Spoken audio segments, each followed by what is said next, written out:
તેથી મિત્રો, હું છું પીએમ સર. શ્રી ગણેશ ક્લાસીસમાં દરેક વિદ્યાર્થીનું સ્વાગત છે. એમકોમ સેમિસ્ટર 1 એટલે કે સૌરાષ્ટ્ર યુનિવર્સિટીના વિદ્યાર્થીઓની જે અત્યારે એક્ઝામ ચાલી રહી છે, તો કાલે તમારે જે પેપર છે management of self and career, તો હા વિદ્યાર્થી મિત્રો, આની પહેલાં પણ મેં એક વિડીયો બનાવેલો હતો.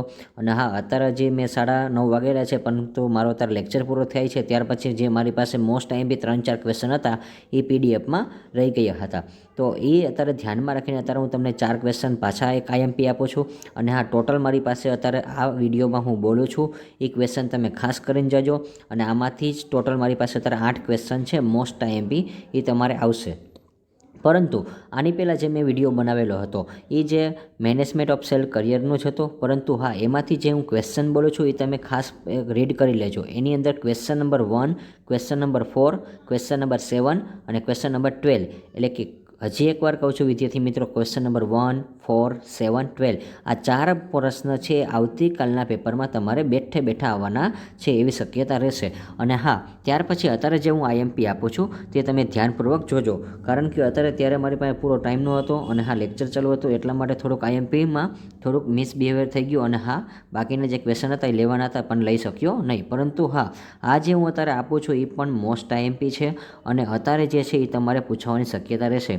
હજી એકવાર કહું છું વિદ્યાર્થી મિત્રો, આની પહેલાં જે મેં વિડીયો મૂક્યો હતો એની અંદર ક્વેશ્ચન નંબર 1, 4, 7, 12 આ 4 પ્રશ્ન આઈએમપી છે, આવતીકાલના પેપરમાં આવવાના રહેશે.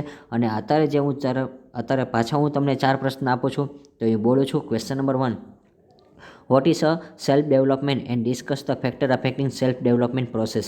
સ્વ વિકાસ એટલે શું? સ્વ વિકાસની પ્રક્રિયાને અસર કરતા પરિબળો ચર્ચા કરો. તો આ પણ પ્રશ્ન છે આવતીકાલના પેપરમાં આવવાની શક્યતા રહેશે. વેરી મોસ્ટ ટાઈમ બી છે સ્ટુડન્ટ. અને હા, મેક્સિમમ તમે વિડીયોને શેર કરો. હજી તમારા ફ્રેન્ડ સર્કલને જે કોઈ લોકો છે હજી આમાં વિડીયો જ ખાલી વોચ ઓવર કરે છે ખાલી આપણા, પરંતુ હા, વ્યૂ નથી જોતા. આપણે વિદ્યાર્થી મિત્રો સબસ્ક્રાઈબર પણ સાથે સાથે વધવા જોઈએ, એ પણ મારી એક નમ્ર વિનંતી છે.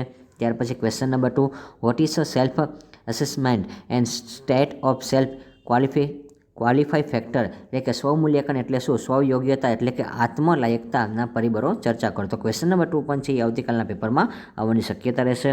અને ત્યાર પછી question number 3, discuss the characteristics and needs for setting the personal mission statement, એટલે કે વ્યક્તિગત ધ્યેયની નિવેદનની રચનાના લક્ષણો અને જરૂરિયાતોની ચર્ચા કરો. તો આ પણ ત્રીજો ક્વેશ્ચન છે, એ પણ આઈએમપી છે. ટોટલ જે વિદ્યાર્થી મિત્રો 8 જ ક્વેશ્ચન છે મારી પાસે. જે આઈએમપી હતા એ 4 છે આની પહેલાંના વિડીયોમાં હતા, એ હતા 1, 4, 7 અને 12. અને અત્યારે જે છે મારી પાસે ટોટલ 4 ક્વેશ્ચન છે.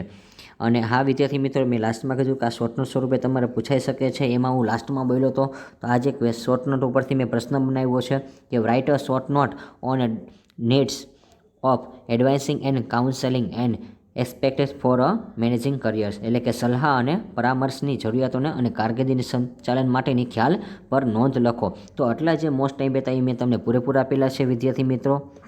અને હા, હવે આ જે તમારું લાસ્ટ પેપર છે એમકોમ સેમ 1ના બધા વિદ્યાર્થીઓને મારા તરફથી બેસ્ટ ઓફ લક છે. અને હા, હવે આપણે એક નવા ટોપિક સાથે અને નવા જે તમારું સેમિસ્ટર 2 છે એના વિશે આપણે સાથે મળશું. હવે આપણે એમકોમ સેમ 2ના પણ આવી રીતે આઈએમપી ક્વેશ્ચન છે એ તમારી સામે રજૂઆત કરશું.